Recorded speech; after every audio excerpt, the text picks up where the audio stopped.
మాదారం దానికి గిట నోచుకోలేని పరిస్థితి ఉందా?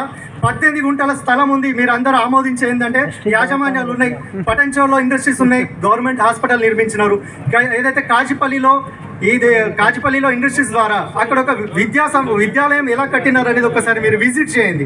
అంటే మాదారంలో దుమ్ము ధూళి అనారోగ్యము జబ్బులేమో మాకు, డబ్బులేమో పక్క ఇతర జిల్లాల వారిగా. ఒకసారి మీరు గిట్ట ఆలోచించండి మేడం. ఎందుకంటే ఎట్లాగో మేము అనుకున్నా సరే అవి వస్తాయి, తప్పదు. కానీ ప్రజలకు ఏ రకంగా మనం సేఫ్టీ చేస్తాం. ఒక గుడి కడుతున్నాం, గుడి కడితే ఇక్కడ ఉన్నటువంటి గ్రామస్తులకి ఏంది, ఇంట్లో దేవుడి గిట్ట పెట్టుకుంటున్నాం, విగ్రహానికి ప్రతి వారం ప్రతి ఒక్కరు పూజలు చేసుకుంటా ఉన్నారు. కానీ మన ద్వారా ఎఫెక్ట్ అవుతున్న ప్రజలకు మనం ఏ రకంగా సేవ్ చేస్తున్నాం?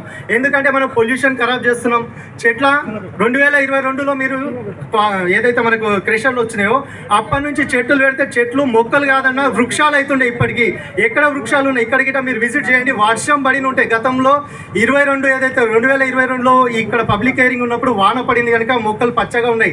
మీరు ఇక్కడ నుంచి బయటికి వెళ్ళి చూడండి. అంటే ఇక్కడ ఉన్నటువంటి ఆవరణలోనే చెట్లు అనేది ఈ రకంగా ఉంటే, ఇక్కడ నుంచి నేను చెప్పేది ఫంక్షన్ హాల్ దగ్గర 1.5 కిలోమీటర్ ఉంటుంది. అక్కడ వెళ్తే ఒక వ్యవసాయం చేసేటటువంటి వాళ్ళకు కాళ్ళతో గడ్డికి ఇట్లా అంటే డస్ట్ లేసే పరిస్థితి ఉంది. మనం ఇక్కడ కంట్రోల్ చేసే మీ దగ్గర ఏవైతే ఉన్నాయో మీరు పరికరాలు అంటున్నారు, వాటి ద్వారా మీరు ఇక్కడ స్ప్రింక్లర్లు పెట్టండి ఎవ్రీ టైం. అట్లా పెడితే ఇప్పుడు ఆ ఏరియాలో ఎందుకు ఆ పరిస్థితి ఉంటుండే?